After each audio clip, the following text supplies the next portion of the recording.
सामीन हज़रात अस्सलाम वालेकुम। दोस्तों कैसे हैं आप? हम उम्मीद करते हैं कि आप सब खैरियत से होंगे और खुदा के फजल करम से हम सब भी खैरियत से हैं।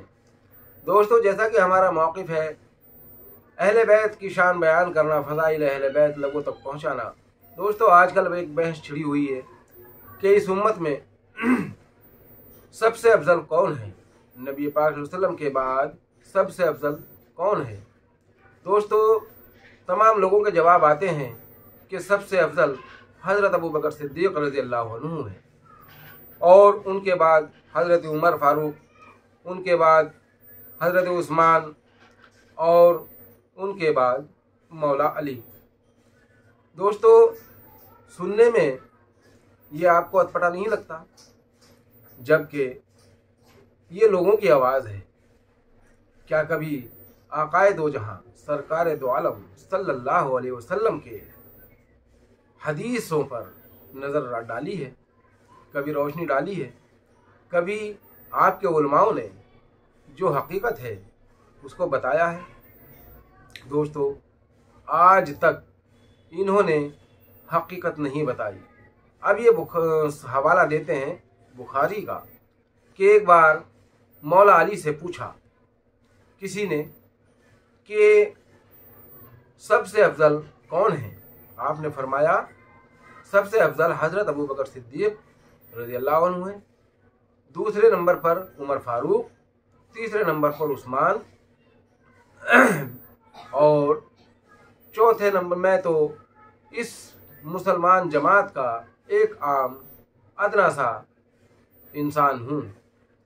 दोस्तों, मैं पूछता हूँ, इस हदीस को लेकर तो बहुत बांगिला मचाते हो, लेकिन एक बात पर कभी गौर किया आपने?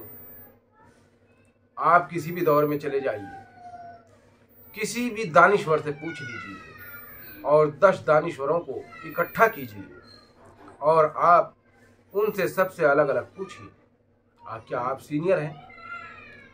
क्या आप सीनियर हैं? क्या आप इनसे बेहतर हैं? क्या आप इनसे अव्वल हैं? उनका क्या जवाब होगा? आप ज़रा पहले इस पर गौर कीजिए। दूसरी बात यह है कि हज़रत अबू बकर सिद्दीक़ रज़ियल्लाहु अन्हु की जो रिवायत है उसको क्यों नहीं पेश करते? वो रिवायत क्या है वो हम तुम्हें बताते हैं, जिसको मौजू कहकर किनारे कर दिया गया, साइड कर दिया गया। यानी इनके मतलब की जो हदीस होती है उस पर तो ये बहुत वाबिला मचाते हैं, और जो इनके मतलब की नहीं होती, यानी अहले बैत की शान में होती है, उस पर ये गौर नहीं करते, उसको मौजू करार दे देते हैं। ये हदीस मौजू है, ये हदीस ज़ईफ़ है, ये मन घड़ंत है। जबकि मन घड़ंत हदीसें ये खुद पेश करते हैं, और हकीकत असल जो हदीसें हैं उनको ये मन घड़ंत बता देते हैं।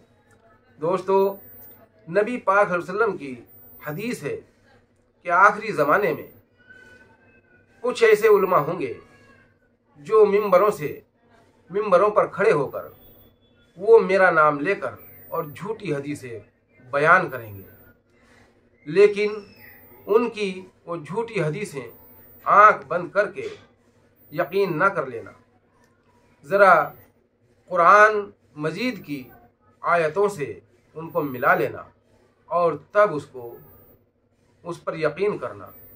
दोस्तों, कुरान क्या कहता है?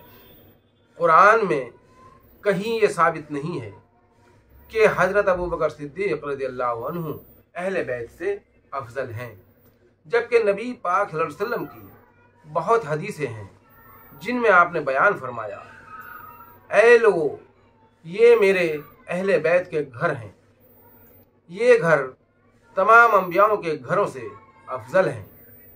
हज़रत अबू बकर सिद्दीक़ रज़ियल्लाहु अन्हु ने पूछा, या रसूल अल्लाह सल्लल्लाहु अलैहि वसल्लम, क्या ये घर या ये घर वाले अंबियाओं से भी अफजल हैं? आपने फरमाया, हाँ, ये मेरे अहले बैत अंबियाओं से भी अफजल हैं। दोस्तों, ये नबी पाक सल्लल्लाहु अलैहि वसल्लम की हदीस क्यों नहीं बयान करते? और दूसरी, हज़रत अबू बकर सिद्दीक़ रज़ियल्लाहु अन्हु से खुद रिवायत मंसूब है, वो कहते हैं एक बार का वाक़या है मौला कायनात मौला अली मुश्किल कुशा एक महफिल में बैठे हुए थे। हजरत अबू बकर सिद्दीक़ रज़ियल्लाहु अन्हु भी वहाँ तशरीफ़ फरमा थे। आप बार बार मौला इमाम अलैहिस्सलाम के चेहरे को तक रहे थे, देख रहे थे। वहाँ हजरत आयशा भी मौजूद थी।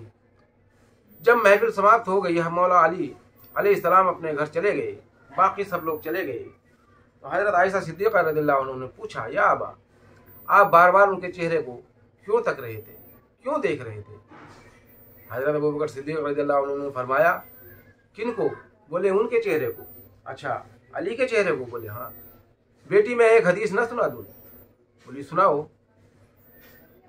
आपने कहा कि या नबी पाक सल्लल्लाहु अलैहि वसल्लम ने फरमाया अली को देखना भी इबादत है, मैं इसलिए बार बार अली को देखता हूँ। हजरत आयशा सिद्दीक़ा रज़ियल्लाहु अन्हा ने फरमाया, या अबा, कहती हैं, या अबा, मैं भी एक हदीस ना सुना दूँ? बोले सुनाइए। बोली हुजूर पाक सल्लल्लाहु अलैहि वसल्लम की हदीस है कि अली का जिक्र करना भी इबादत है, अली का जिक्र सुनना भी इबादत है। तो दोस्तों, अब आप खुद अंदाज़ा लगाइए कि सबसे अफजल कौन है। आपने किसी सहाबी के बारे में तो नहीं फरमाया कि फला फला सहाबी का जिक्र करना इबादत है, फला फला सहाबी को देखना इबादत है, फला फला सहाबी का जिक्र सुनना इबादत है। नहीं दोस्तों, ये तो आप नबी पाक सल्लल्लाहु अलैहि वसल्लम ने सिर्फ मौला कायनात मौला अली मुश्किल कुशा के बारे में ही फरमाया है कि अली को देखना भी इबादत है, अली का जिक्र करना भी इबादत है, अली का जिक्र सुनना भी इबादत है। और आपने फरमाया फातिमातुज़ ज़हरा सलामुल्लाह अलैहा के बारे में, फातिमा मेरे कल्ब का टुकड़ा है, यानी जिसने इसको ईज़ा पहुँचाई उसने मुझे ईज़ा पहुँचाई, और जिसने मुझे ईज़ा पहुँचाई उसने अल्लाह को ईज़ा पहुँचाई, और जिससे फातिमातुज़ ज़हरा सलामुल्लाह अलैहा नाराज़ हुई उससे मैं नाराज़ हुआ और उससे गोया अल्लाह नाराज़ हो गया, और जिससे मेरी फातिमातुज़ ज़हरा सलामुल्लाह अलैहा राज़ी हो गई उससे मैं राज़ी और उससे मेरा अल्लाह राज़ी। तो दोस्तों, रज़ी अल्लाह कहलाने का हकदार वही है जिससे फातिमातुज़ ज़हरा सलामुल्लाह अलैहा राज़ी हो गई हूँ, और जिस पर गज़बनाक हुई हूँ, जिससे नाराज़ हुई हूँ, वो तो रज़ी अल्लाह कहलाने का भी हकदार नहीं है।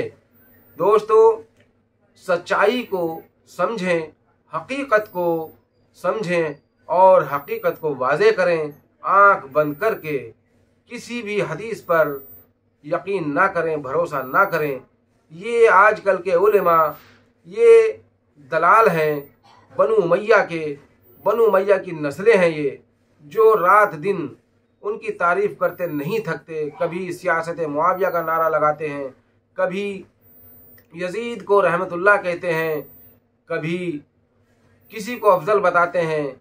जो असल अफजल हैं, जिनके बारे में नबी पाक सल्लल्लाहु अलैहि वसल्लम ने फरमाया मेरे अहले बैत सबसे अफजल हैं, उनके बारे में नहीं बताते, और सहाबाओं को अहले बैत पर तरजीह देते हैं, जबकि नबी पाक सल्लल्लाहु अलैहि वसल्लम ने अहले बैत को कुरान के साथ रखा है और कुरान को अहले बैत के साथ रखा है। दोस्तों, फैसला आप करें। 5 नारे पंजतन, 1 नारा हैदरी।